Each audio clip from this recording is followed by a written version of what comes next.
Hello friends, Bihar DElEd entrance exam का date नज़दीक आ चुका है। तो आप सभी भी मैं सामाजिक विज्ञान का क्वेश्चन लेकर आया हूँ। तो आप सभी को इसमें सही करना है और कमेंट में बताना है कि कितना सही हो चुका है। लिखा है पहला क्वेश्चन, लोकतंत्र जनता के द्वारा जनता के लिए शासन है, यह कथन किसका है? यह कथन किसका है? इसका ऑप्शन नंबर हो जाएगा बी, अब्राहम लिंकन। कौन हो जाएगा? Abraham Lincoln. उसके बाद चलते हैं प्रश्न नंबर 2 पर। लिखा है क्षेत्रवाद की भावना का एक परिणाम है। क्षेत्रवाद की भावना का एक कुपरिणाम क्या है? अपने क्षेत्र से लगाव, राष्ट्र रहित, अलगवाद, राष्ट्रीय एकता। इसमें कौन हो जाएगा? इसमें हो जाएगा ऑप्शन नंबर सी, अलगाववाद। क्षेत्रवाद की भावना का एक कुपरिणाम क्या है? अलगाववाद है। उसके बाद चलते हैं प्रश्न नंबर 3 पर।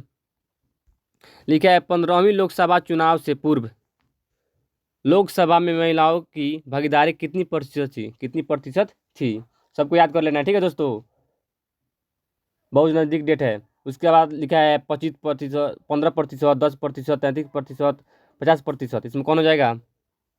तो 15वीं लोकसभा चुनाव से पूर्व लोकसभा में महिलाओं की भागीदारी थी कितना? 10% थी। कितना थी? 10% थी। उसके बाद चलते हैं प्रश्न नंबर 4 पर। लिखा है निम्नलिखित में से कौन एक प्राकृतिक संसाधन है? प्राकृतिक संसाधन जो प्राकृतिक से बनाया गया है। इसमें कौन हो जाएगा? विद्यालय होगा कि पंचायत भवन होगा कि भूमि होगा कि हवाई अड्डा होगा? इसमें होगा ऑप्शन नंबर सी, भूमि। कौन होगा? ऑप्शन नंबर सी, भूमि हो जाएगा। जो प्राकृतिक संसाधन है, जो क्या है? प्राकृतिक संसाधन है। उसके बाद चलते हैं प्रश्न नंबर 5 पर। लिखा है इनमें से कौन प्राकृतिक संसाधन नहीं है, यानी मानव निर्मित है? मानव निर्मित है। इसमें कौन हो जाएगा? इसमें कौन हो जाएगा? मिट्टी होगा कि हवाई अड्डा होगा कि सूर्य होगा कि जल होगा? बोल रहे हैं प्राकृतिक संसाधन नहीं है, तो इसमें हो जाएगा हवाई अड्डा। कौन होगा? ऑप्शन नंबर बी, हवाई अड्डा हो जाएगा। प्राकृतिक संसाधन नहीं है। उसके बाद चलते हैं प्रश्न नंबर 6 पर। संसाधन निर्माण के लिए क्या आवश्यक है? संसाधन निर्माण करते हैं उसके लिए क्या क्या आवश्यकता होनी चाहिए? तकनीक, आवश्यकता, ज्ञान, इनमें सभी। इसमें हो जाएगा इनमें सभी होनी चाहिए जब संसाधन निर्माण के लिए, ठीक है। तकनीक चाहिए, आवश्यकता चाहिए, ज्ञान भी चाहिए, ये सब चाहिए तो संसाधन का निर्माण होएगा। उसके बाद चलते हैं प्रश्न नंबर 7 पर। केरल में पाए जाने वाला थोरियम किस प्रकार के संसाधन का उदाहरण है? जो केरल में पाया जाता है थोरियम, किस प्रकार के संसाधन का उदाहरण है? जैव संसाधन की, संभाव्य संसाधन की, नवीकरणीय संसाधन की, निजी संसाधन। इसमें कौन हो जाएगा? इसमें हो जाएगा ऑप्शन नंबर बी हो जाएगा। क्या हो जाएगा? ऑप्शन नंबर बी, संभाव्य संसाधन हो जाएगा। क्या हो जाएगा? संभाव्य संसाधन हो जाएगा। उसके बाद चलते हैं प्रश्न नंबर 8 पर। पृथ्वी के कितने प्रतिशत भाग, पृथ्वी जो है कितना प्रतिशत भाग अस्थल है, यानी भूमि है? कितना प्रतिशत हो जाएगा? तो इसमें हो जाएगा ऑप्शन नंबर सी, 29%। कितना हो जाएगा? 29% क्या है? अस्थल है। उसके बाद चलते हैं प्रश्न नंबर 9 पर। सब प्रश्न को याद कर लेना, ठीक है दोस्तों, और अपने अपने दोस्तों में शेयर कर देना है। लिखा है मृदा में कुल कितने स्तर पाए जाते हैं? मृदा में कुल कितने स्तर पाए जाते हैं? 4 कि 2 कि 3 कि 7? इसमें कौन हो जाएगा? तो मृदा में 4 स्तर पाए जाते हैं। 4 स्तर पाए जाते हैं। उसके बाद चलते हैं प्रश्न नंबर 10 पर। भूमि उपयोग भूमि उपयोग के कुल कितने प्रमुख अंग है? जो भूमि उपयोग है उसके प्रमुख कितने अंग है? 4 है कि 9 है कि 3 है कि 7 है? इसमें कौन हो जाएगा? तो इसमें हो जाएगा option number B, 9। Option number B, 9 हो जाएगा भूमि उपयोग के प्रमुख अंग। उसके बाद चलते हैं प्रश्न नंबर 11 पर। इनमें कौन सा एक महासागर नहीं है? इसमें कौन सा एक महासागर नहीं है? हिंद महासागर, प्रशांत महासागर, अटलांटिक महासागर, दक्षिण महासागर। ये तीनों ऊपर वाला है महासागर, लेकिन दक्षिण महासागर नहीं है, ठीक है। उसके बाद चलते हैं प्रश्न नंबर 12 पर। भारत में भूमि उपयोग संबंधित आंकड़े कौन करता है, कौन रखता है, चाहे कौन करता है? भारत में भूमि उपयोग संबंधित आंकड़े कौन रखता है? भू राजस्व विभाग, चिकित्सक विभाग, गृह विभाग की, इनमें से कोई नहीं। इसमें कौन हो जाएगा? इसमें हो जाएगा ऑप्शन नंबर ए, भू राजस्व विभाग भारत में भूमि का उपयोग के आंकड़ा रखता है। उसके बाद चलते हैं प्रश्न नंबर 13 पर।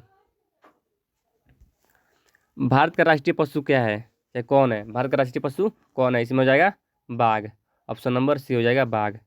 उसके बाद चलते हैं प्रश्न नंबर 14 पर। लिखा है भारत में सबसे अधिक वन क्षेत्र किस राज्य में है?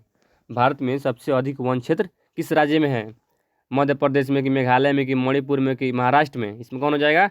इसमें हो जाएगा option number A, Madhya Pradesh में। भारत में सबसे अधिक वन क्षेत्रफल किस राज्य में है?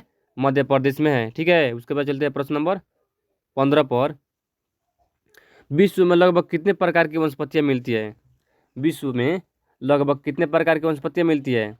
10 लाख की, 10,000 की, 50 लाख की, 5 लाख? इसमें कौन हो जाएगा? इसमें हो जाएगा ऑप्शन नंबर ए 10 लाख। क्या हो जाएगा? ऑप्शन नंबर ए 10 लाख वनस्पतियाँ मिलती है। उसके बाद चलते हैं प्रश्न नंबर 16 पर। सब प्रश्न को याद कर लेना। ठीक है दोस्तों, लिखा है इनमें से कौन उभयचर जीव है? उभयचर जीव है। केचुआ है कि कछुआ है? यहाँ पे कछुआ लिखना है। कछुआ है कि कौवा है कि सांप है? इसमें कौन हो जाएगा? तो इसमें हो जाएगा ऑप्शन नंबर बी कछुआ। ऑप्शन नंबर बी कछुआ हो जाएगा। ठीक है, उसके बाद चलते हैं प्रश्न नंबर 17 पर।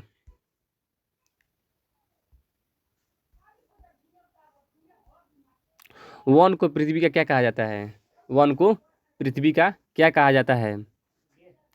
द्वार, मसीहा, जीवन, फेफड़ा? इसमें क्या हो जाएगा? इसमें हो जाएगा ऑप्शन नंबर बी वन को पृथ्वी का फेफड़ा कहा जाता है। ऑप्शन नंबर डी वन को पृथ्वी का क्या कहा जाता है?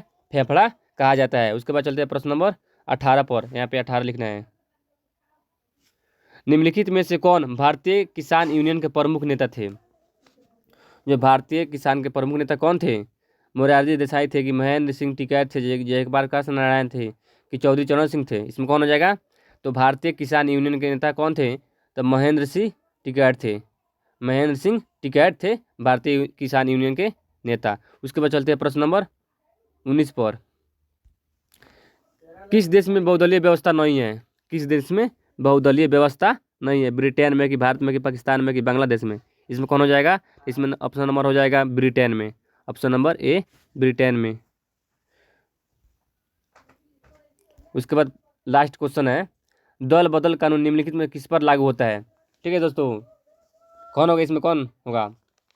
ए होगा कि बी होगा कि सी होगा कि डी होगा? अपने दोस्तों में शेयर कर देना है। ठीक है, राष्ट्रपति होगा कि सांसद एवं विधायकों पर कि उपराष्ट्रपति के, इनमें सभी पर? तो दल बदल कानून होता है, दल बदल कानून होता है वो ऑप्शन नंबर बी संसदों एवं विधायकों पर लागू होता है। संसदों एवं विधायकों पर लागू होता है दल बदल कानून। ठीक है दोस्तों, ठीक है, आज तो इतना ही है, फिर कल मिलेंगे।